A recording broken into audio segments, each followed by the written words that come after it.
오늘 본문은 주님이 벌하시고 세 번째로 제자들에게 방문하셨을 때 배경을 삼고 있습니다.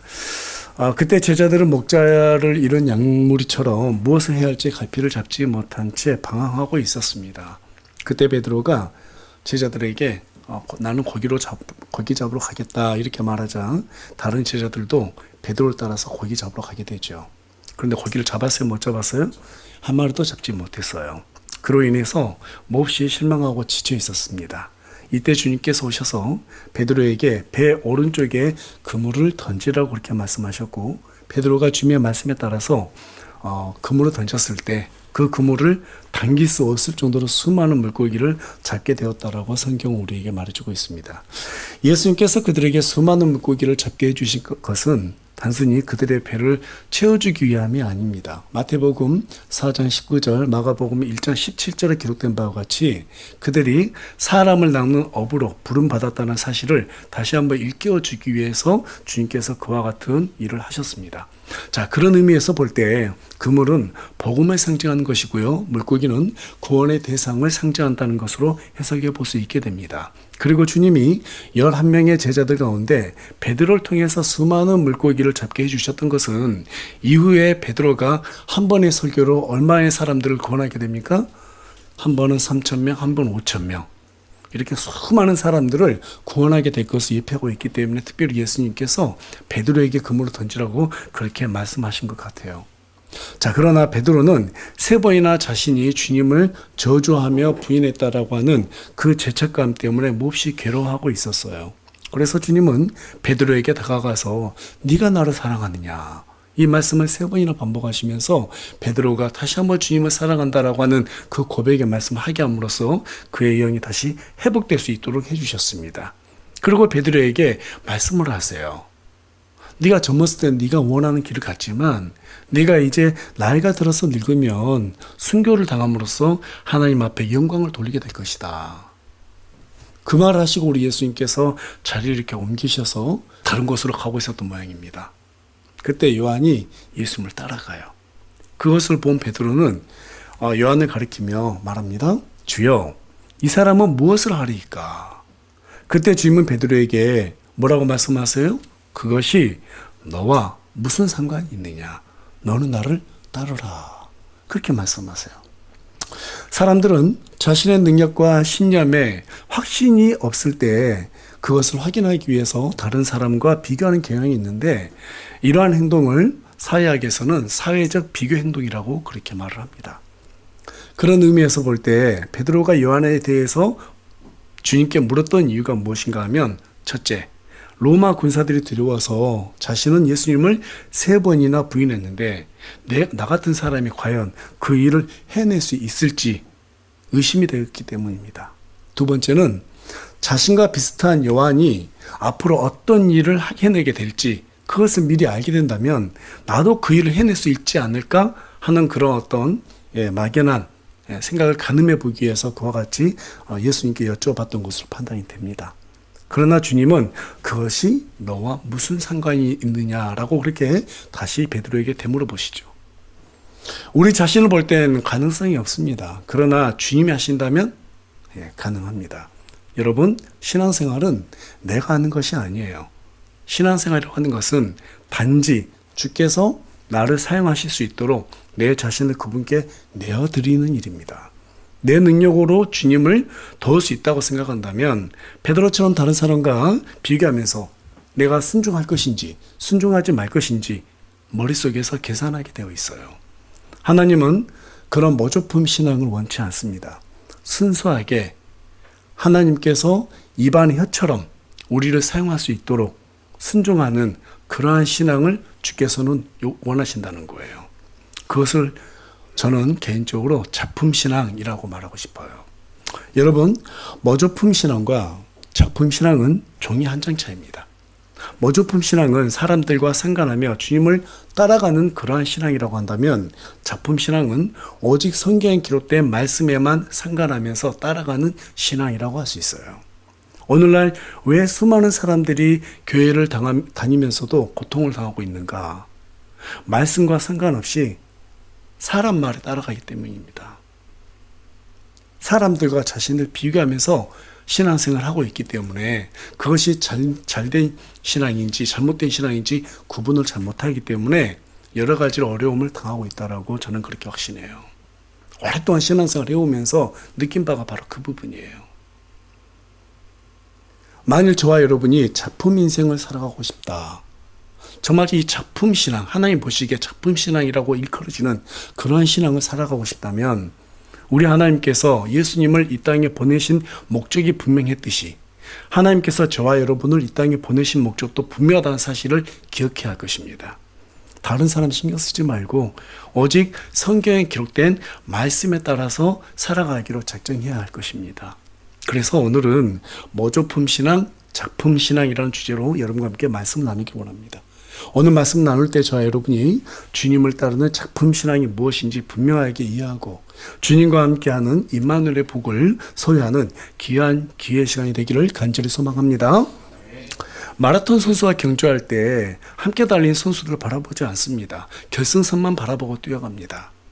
참된 성도도 마찬가지예요. 다른 사람 신경 쓰지 않아요. 하나님만 바라보면서 나아갑니다. 하나님만 바라본다는 것은 어떤 상황에서도 하나님을 향한 마음이 흔들리지 않는다는 것을 의미합니다. 그러나 여러분, 마음이 그렇게 쉽게 잘 되던가요? 예배 드리고 말씀 들을 때는 정말로 아멘 하면서 하나님 한번 잘 믿어봐야지, 정말 주님이 원하는 사람이 한번 돼봐야지, 가슴을 찌고 회개하고 눈물도 흘리고 막 작정하고 주먹도 굳게 쥐고 해보지만 여러분 그게 쉽던가요? 마음처럼 되던가요? 잘 되지 않아요. 저도 그렇습니다.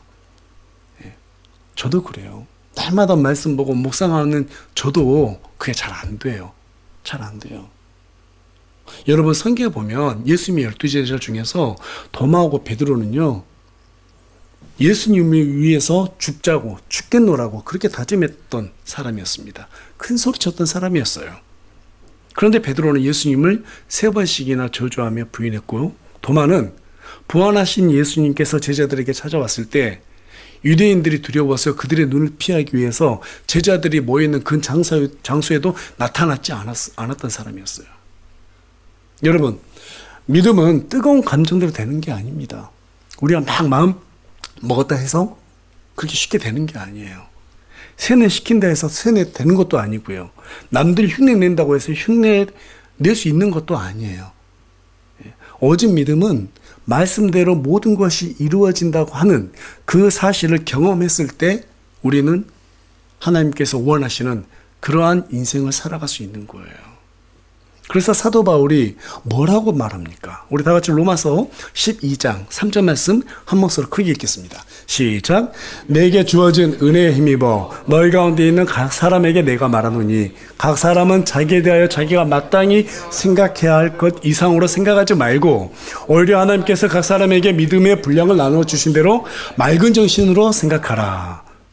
여러분 여기에서 말하는 맑은 정신이라고 하는 것은요, 좌로나 우로나 그딴 쪽으로 치우치지 말고 성경에 기록된 말씀에 따라서 우리가 정말 과연 이것이 옳은가 옳지 않은가 분별하는 것을 얘기하는 거예요.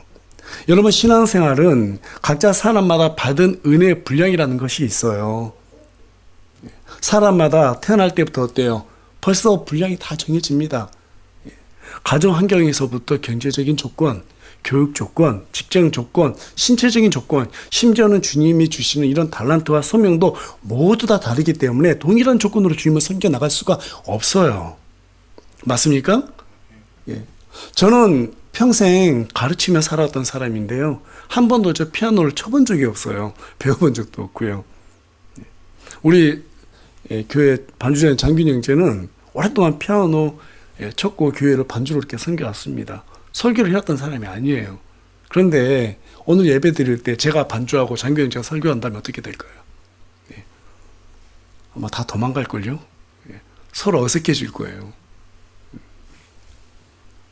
베드로가 그물로 잡았던 그 물고기에는 153마리 큰 물고기들이 있었어요. 근데 그 물고기들이 다 같은 종류였을까요? 아니었을 거예요.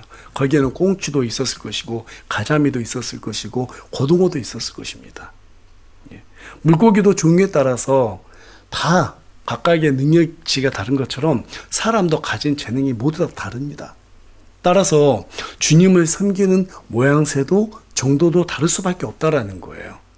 그것을 우리 사도 바울이 뭐라고 말해요? 믿음의 분량대로 하라는 거예요. 믿음의 분량대로 하라는 거예요. 내 믿음의 분량은 한 1에서 10이라면 5밖에 안 되는데 막 10 정도 하겠다고 막 달려갔던 베드로와 도마, 나중에 어떻게 됩니까? 넘어지잖아요. 신앙생활을 하는 것이 앞서 말씀드린 바와 같이 막 주먹 쥔다 해서 되는 게 아니라니까요. 하나님을 경험하면서 오랜 시간이 필요해요. 천천히 성장하게 돼 있어요. 그런 의미에서 우리 다 같이 22절 말씀 다 같이 읽도록 하겠습니다. 시작. 예수님께서 그에게 이르시되 내가 올 때까지 그가 머물 것을 내가 원할지라도 그것이 너와 무슨 상관이 있느냐. 너는 나를 따르라 하시더라. 이 말씀 속에는 또 한 가지 신앙생활의 본질이 함축되어 있다고 보여집니다.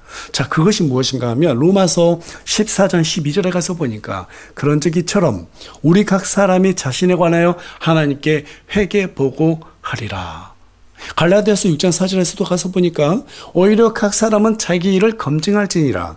계속해서 가서 계시록 22장 12절에 가서 보니까 보라 내가 속히 가리니 내가 줄 보상이 내게 있어 각 사람에게 그가 행할 행위대로 주리라.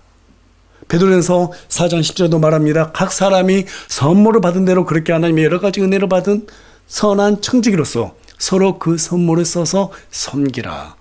여러분 조금 전에 제가 읽은 로마서 14장 12절 말씀, 갈라디아서 6장 4절, 계시록 2장 22장 12절 말씀, 베드로전서 4장 10절 말씀, 동일한 단어가 있죠. 무슨 단어예요? 각 사람이요, 각 사람. 네. 여러분 신앙생활은 각 사람이 하나님과 1대1의 관계를 맺는 거예요. 다수 대 하나님이 아닙니다. 하나님과 나 1대1의 관계예요. 그 1대1의 관계가 잘 어때요? 형성이 되었을 때 우리는 신앙생활을 자유롭게 하나님 앞에 드릴 수가 있는 거예요. 이것이 우리가 죽을 때까지 잊지 말아야 할 신앙의 본질입니다. 또 하나님께서 요구하시는 건 뭐냐? 우리 각 사람과 1대1의 신앙도 중요하지만 이 믿는 사람들이 하나로 모였을 때 이것을 교회라고 말씀하셨어요. 여러분 교회는 건물이에요? 건물이 아니에요? 건물이 아닙니다. 건물이 아니에요. 믿는 자들의 모임이 교회예요. 이것이 또 하나가 되기를 원하세요. 그러니까 저와 여러분이 믿음의 분량대로 함께 모여서 각각의 역할을 해내는데 이게 하나로 조합이 돼서 이루어질 때 하나님께서는 그것을 기뻐한다는 거예요. 기뻐한다는 거예요. 여러분 1대1의 신앙은 남들이 교회 가니까 나도 교회 가겠다. 남들이 헌금하니까 나도 헌금하겠다. 남들이 기도하니까 나도 기도하고 남들이 전도하니까 전도하고 아니에요. 그건 1대1의 신앙이 아니에요. 하나님이 하라고 하셨으니까 그 말씀에 따라서 순종하는 것이 바로 신앙생활입니다. 여러분 동의하세요? 다시 말해서 신앙생활은 앞에 있는 이 목사를 의지하는 것도 아니고요. 좋아하는 사람 말 듣는 것도 아닙니다. 오직 성경에 기록된 주님의 말씀만 따르는 것. 그것이 바로 온전한 신앙생활이에요. 그래서 주님은 베드로에게 그것이 너와 무슨 상관이 있느냐라고 말씀하신 다음에 또 뭐라고 말씀하세요? 너는 나를 따르라. 다른 사람 보지 마. 내가 너에게 요구한 게 따로 있어. 너는 내 일을 하면 돼. 그러니까 너는 그냥 나만 따르면 된다. 이 말이에요. 그러나 여러분, 주님을 따르는 길은 넓은 길이에요? 좁은 길이에요? 우리 다 같이 마태복음 7장 13절에서 14절 말씀 읽겠습니다. 시작. 너희는 좁은 문으로 들어가라. 멸망으로 인도하는 문은 넓고 길이 넓직하여 거기로 들어가는 자들이 많고 생명으로 인도하는 문은 좁고 길이 협착하여 그것을 찾는 자들이 적으니라. 주님은 넓은 길이 아니라 좁은 길로 가라고 말씀하세요. 여러분 오늘날 교회는 많지만 구원받은 사람들이 적어요. 주여 주여 외치는 교회는 많지만 그리스도를 주인으로 모시며 살아가는 그러한 성도들, 그러한 교회는 많지 않습니다. 뿐만 아니라 주님을 따르고자 하는 팬들은 많지만 제자들은 적어요. 이것이 오늘날 우리 기독교의 현실이에요. 왜 그럴까요? 왜 그렇게 됐을까요? 넓은 길을 가려는 사람들이 대다수를 차지하기 때문입니다. 군중 심리를 나타내는 사회학 용어 중에서 다수가 선택하는 대상을 따라가는 현상을 설명하는 용어 중에 하나가 밴드웨건 효과라는 게 있어요. 밴드웨건 효과. 여러분, 밴드가 뭐예요? 음악을 연주하는 밴드잖아요. 그렇죠? 웨건은 마차예요. 그러니까 이 효과는 19세기 미국에서 정치인들이 마차에 탄 밴드가 연주하며 유세할 때 다수의 사람들이 모여들게 되고, 이 다수의 사람들이 모여들었을 때 투표에 긍정적인 영향을 미치게 되더라는 거예요. 그러니까 사람들이 많이 모여들면 저 사람이 괜찮은 사람인가 보다라고 생각하고 이런 투표를 하게 된다라는 거죠. 그래서 붙여진 이름이 바로 밴드웨건 효과입니다. 심리학자들에 따르면 사람들이 왜 다수의 사람들이 선택하는 것을 따라가는가, 여기는 세 가지가 있다고 그래요. 첫 번째 이유는 다수가 선택한 것에 동참하면 옳은 선택을 했다라는 그런 안도감을 느끼기 때문이고, 두 번째 이유는 다수의 사람들이 선택하는 곳이 곧 안전하다고 생각하기 때문이고, 세 번째 이유는 남들 다 가는데 안 가면 소외될까 봐 하는 그런 두려움이 있기 때문이라고 합니다. 여러분 한번 잘 생각해 보세요. 성경 한번 봐보세요. 모세가 이스라엘 백성들을 인도해서 홍해 앞에 도착했습니다. 더 이상 피할 길이 없어요. 뒤에서 이집트 군대들이 쫓아와요. 그때 온 이스라엘 백성들이 하나님과 모세를 원망했어요. 거기에서 유일하게 모세만 원망하지 않고 하나님 앞에 기도했습니다. 그리고 그 홍해가 갈라졌어요. 모세가 12정탐꾼을 보냈을 때도 그 12정탐꾼 중에서 여호수아와 갈렙만이 믿음으로 그것을 정복할 수 있다라고 이스라엘 백성들에게 호소했습니다. 그러나 10사람들은 절대 안 됐다. 우린 메뚜기에 불과하더라. 우리는 죽는다. 하나님의 말씀 믿지 않았어요. 의지하지 않았어요. 여러분, 심지어는요, 북이스라엘 백성들 중에서 오직 엘리야만이 하나님을 증거하기 위해서 850명의 바알의 대언자들과 대결했습니다. 그 많은 백성들 중에서 하나님을 주로 모신 분이 엘리야 한 명이었다라는 거예요. 넓은 길이에요, 좁은 길이에요? 좁은 길이에요. 예수님도 당시에는 유대인들에게 신성 모독하는 자로 몰려서 지금으로 말하면 사이비 이단 취급을 당했어요. 오병이의 기적을 통해서 5,000명을 빵과 물고기로 먹여줬습니다. 자, 그런데 그곳에서 우리 예수님께서 진리에 대해서 선포하니까 어떻게 됐어요? 다 예수님을 떠났어요. 예수님이 12제자만 남았단 말이에요. 주님을 따르는 길은요, 넓지가 않습니다. 사람들이 찾는 길이 아니에요. 좁고 협착한 길이에요. 왜 사람들이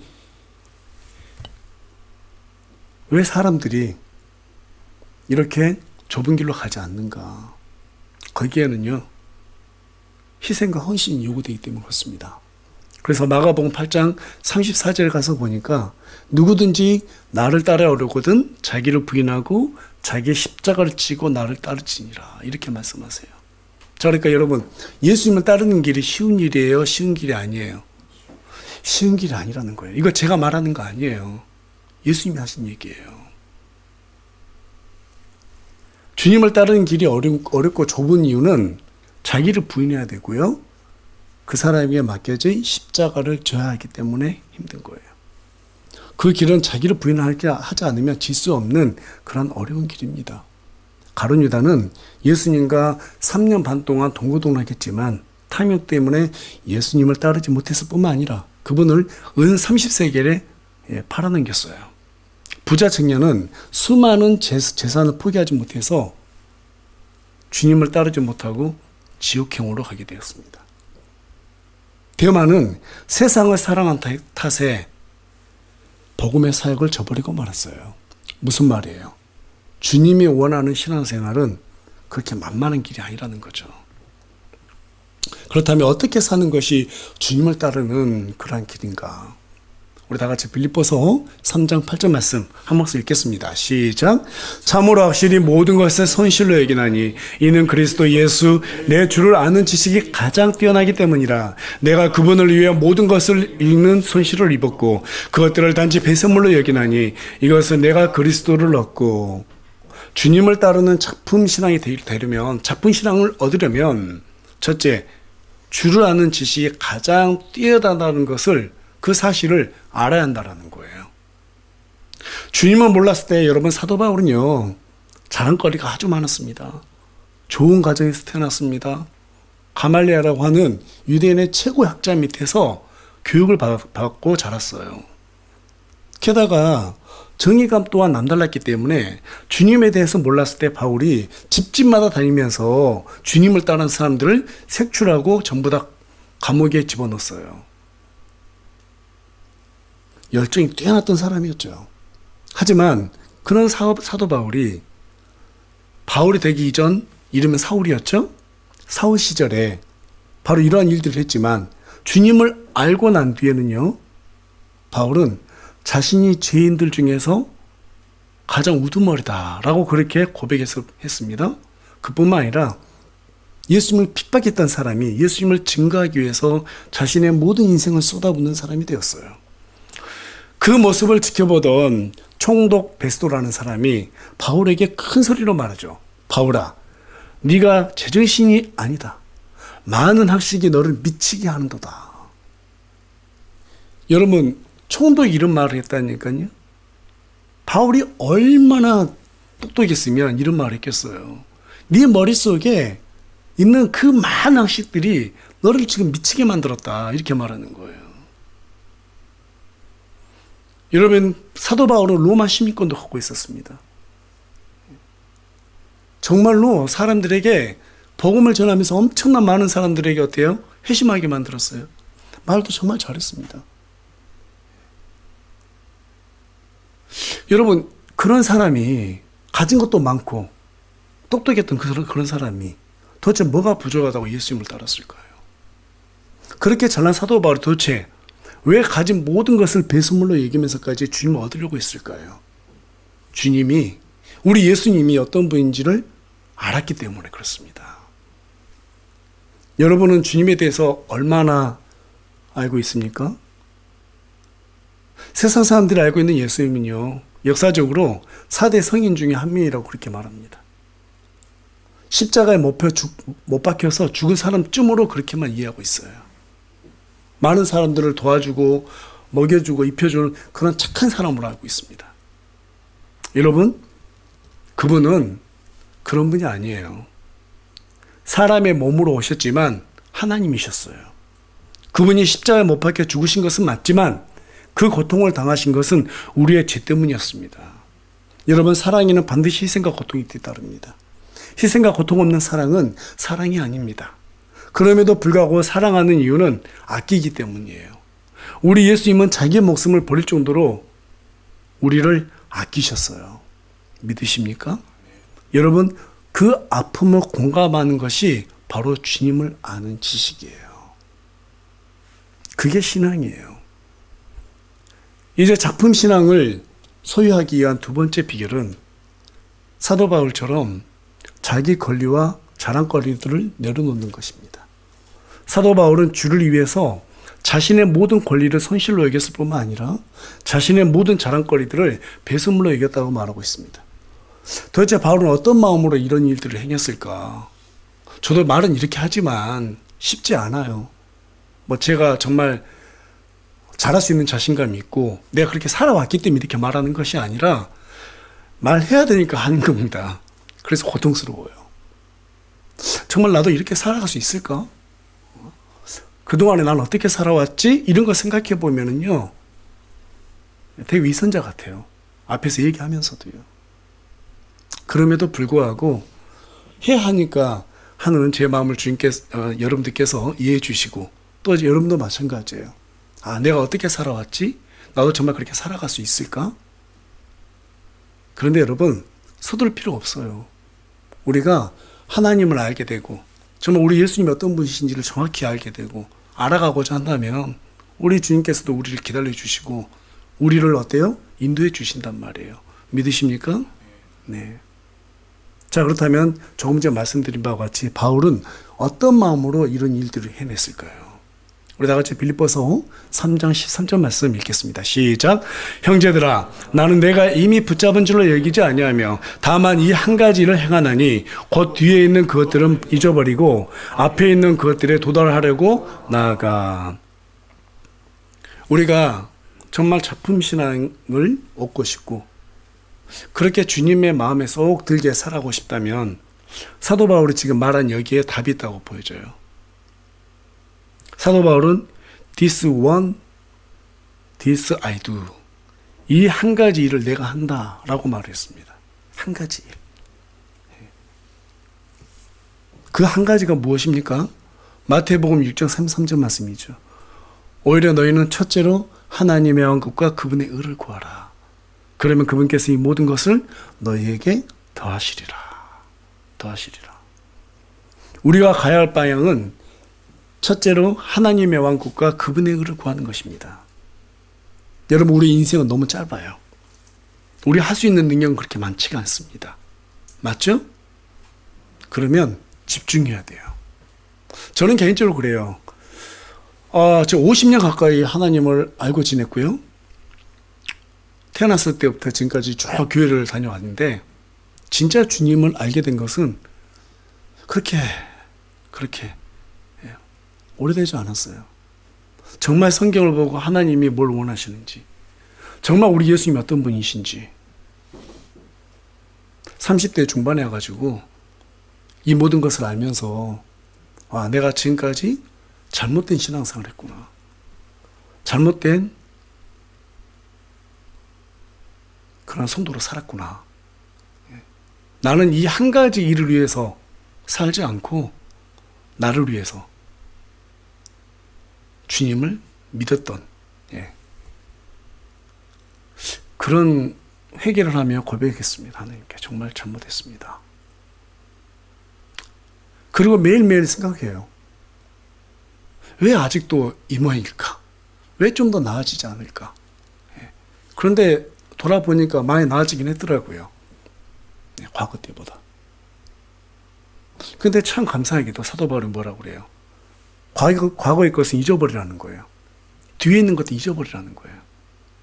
우리가 잘했든 잘못했든 그것을 잊어버리고 한 가지 일만 향해서 나아가라고 사도 바울은 우리에게 얘기해주고 있어요. 참 감사할 일이 아닙니까? 그렇죠? 과거 우리가 잘못했던 것들 전부 다 꺼내와가지고 야, 너 이랬잖아. 이것밖에 안 되잖아. 라고 하나님이 따진다고 생각해 보세요. 주눅 들어서 어떻게 살겠어요? 근데 하나님 그거 따지지 않으세요. 과거 일은 과거 일이고 앞으로 네가 어떻게 사느냐가 중요해. 우리한테 그 얘기 해주고 있는 거예요. 그거 다 잊어버려. 나도 더 이상 묻지 않을게. 한 가지 일만 생각해. 첫째로 하나님 왕국과 그분의 의를 구하라. 개혁성경에는 먼저 그의 나라와 그의 의를 구하라 이렇게 되어 있는데 먼저가 아니에요. 영어 성경에 보면 first로 되어 있어요. 첫째야, 첫 번째. 가장 먼저 우선순위가 바로 복음을 위해서 하나님의 의를 이루기 위해서 살아야 된다. 그것을 구하라 이렇게 말하고 있습니다. 그런데 감사한 것은 너희들이 그렇게 살면 이 모든 것을 너희에게 어떻게 해주신다고요? 더해 주신다는 거예요. 더해 주신다는 거예요. 예수님을 제대로 몰랐을 때는요, 하루하루 사는 게 염려와 근심거릴 뿐이었어요. 어떻게 돈 벌지? 어떻게 취직하지? 뭐 이런 생각들이 있잖아요. 통장 잔고 액수가 줄어들면 불안하고, 그렇죠? 사람들이 조직에서 나를 좀 외면하면 불안하고, 직장에서 뭔가 좀 위치가 흔들릴 것 같으면 불안하고, 뭐 세상이 그냥 염려거리잖아요. 그렇죠? 잠깐 가서 보니까 세상 사는 것 그 자체가 고통뿐이라고 얘기하고 있습니다. 고통뿐이에요. 그런데요, 정말 감사한 것은 하나님께서 우리가 해야 할 그 한 가지, 거기에 집중하고 살면 어떻게 해주신다고요? 모든 것을 다 채워주시겠다는 거예요. 그게 믿음이에요. 제가 금요일날도 말씀드렸는데 오늘날 많은 사람들이 믿음 그러면은 뭔가 자꾸 막 청사진 끓이고 마음속으로 믿어야 돼 하면서 스스로 뭐 마인드 컨트롤하고 막 소리 높여서 찬양하고 소리 높여서 기도하고 그래야 뭔가 뜨거워졌을 때 믿음이 올라왔다 이렇게 생각하는 그런 잘못된 생각들을 많이 하게 되는데요. 믿음은 그게 아니에요. 그런 데서 믿음이 올라오지 않습니다. 잠시 뜨거워진 것 같지만 교회 밖에 딱 나간과 동시에 어떻게 돼요? 차가워져요. 믿음은 그러한 것들이 아니라 믿음은 의심이 없는 게 믿음이에요. 의심하지 않는 게 믿음입니다. 우리 인간관계도 그렇잖아요. 누군가를 내가 믿는다는 것은 의심하지 않는다는 거잖아요. 맞습니까? 예. 그러니까 종교적인 행위로 뭔가 믿음을 강화시키려고 하면 안 된다는 거예요. 바알의 대언자들이 엘리야하고 대결할 때 어떻게 했어요? 몸을 막 찢잖아요. 상처를 내고 피를 철철 넘치게 하고 막 자리에서 뛰고 막 큰 소리 지르고. 그런데 바알이 움직였어요? 전혀 움직이지 않았어요.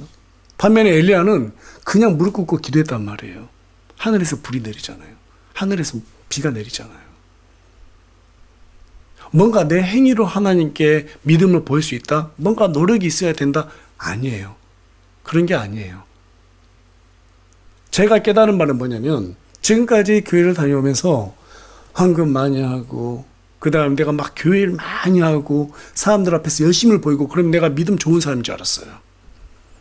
그런데 진짜로 어려움이 딱 당해보니까 믿음이 그냥 드러나더라고요. 안전부조 못하고요. 어떻게 살지 막 초조하고 불안해하고 기도도 안 해요. 내 스스로 내일을 극복해 보려고 엄청나게 애를 써요. 거기에서 믿음이 드러나는 거예요.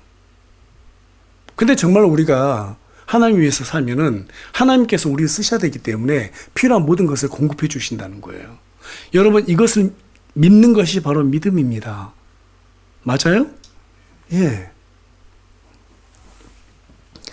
그렇게 했을 때 우리 하나님께서 모든 것을 더해주신다고 분명히 마태복음 6장 33절을 통해서 우리에게 약속해 주셨습니다. 또 그렇게 살아냈을 때 주님은 세상이 줄 수 없는 화평을 주시겠다고 요한복음 14장 27절을 통해서 우리에게 약속해 주셨어요. 그렇게 살아냈을 때 주님은 모든 이해를 뛰어넘는 하나님의 화평이 그리스도 예수님을 통해서 우리의 마음과 생각을 지켜주시겠다라고 빌립보서 4장 7절 말씀을 통해서 우리에게 약속을 해주셨습니다. 여러분 예수님을 따르는 길은 험난하고 손실이 있는 좁은 길이에요. 맞습니다. 어렵습니다. 그러나 그 길은 망하는 길이 아니에요. 오히려 우리와 함께 해주시는 하나님을 경험하는 그런 기회를 얻는 복입니다. 복된 길이에요. 그 복을 받아 누려본 사람만이 사도 바울처럼 이 세상의 권리와 자랑거리들을 내려놓을 수 있는 것이에요. 그 복을 받아 누려본 사람만이 작품 신앙을 소유할 수 있게 되는 거예요. 그 신앙을 소유하게 되는 저와 여러분이 되기를 간절히 소망합니다. 네. 결론의 말씀 드리겠습니다. 모조품 신앙은 다른 사람을 의식하면서 주님을 따르는 그러한 신앙입니다. 남들 하니까 나도 해야지. 저 사람이 이렇게 하니까 나도 그렇게 해봐야지. 여러분 그렇게 따라하는 신앙은요 참된 신앙이 아니에요. 그러면 사람이 잘못하면 나도 잘못하게 되잖아요. 작품 신앙은 말씀에 따르는 신앙입니다. 한철을 사는 꽃들도 존재하는 이유가 있어요. 그렇다면 우리가 존재하는 이유는 더 분명하지 않겠습니까? 저와 여러분이 존재하는 이유는 이 땅에서 허위허식하며 자랑하며 사는 것이 아니라 오늘도 지옥에 떨어져 죽어갈 사람들, 그 사람들의 생명을 건지는 일입니다. 그 일을 위해서 주님이 저와 여러분을 교회라는 이름으로 부르셨고 이 길이 비록 희생과 헌신이 뒤따르는 좁은 길이지만 지치지 않고 주님만 따라가면 우리 주님께서 우리와 함께 해주시는 그런 놀라운 경험을 할 수 있다는 사실이에요. 저는 그게 바로 정말 하나님이 보시기에 작품 인생이고 작품 신앙이다 라고 그렇게 생각이 들어요. 그런 신앙을 소유하는 저와 여러분이 됐으면 좋겠습니다. 네. 정말 그렇게 됐으면 좋겠어요. 비록 저도 부족하고 여러분도 부족하고 또 앞으로 얼마나 하나님께서 요구하시는 자리까지 갈지 모르겠지만 그래도 성경이 우리에게 목표하는 바는 뭐예요? 그리스도의 장성한 분량 이르기까지 성장하라는 거예요. 지금은 비록 우리의 모습이 성장하지 못해서 어릴지라도, 믿음이 연약하고 의심이 많을지라도 그래도 포기하지 않고 하나님 앞에 말씀으로 서게 된다면 하나님께서 거기에 맞게끔 또 우리와 함께 해주시고 우리의 신앙의 믿음을 성장시켜 주시고, 그러면 어느 순간부터 세상 사는 게요, 하나님이 정말 살아계실 수밖에 없구나, 사도 바울처럼 그분을 아는 지식이 가장 고귀하구나 라는 그런 생각을 하게 될 것입니다. 그러한 지식을 얻고 마음의 화평을 누리고 정말 자유한 가운데서 하나님을 섬기는 우리 새우물 침례교회가 되기를 간절히 소망합니다.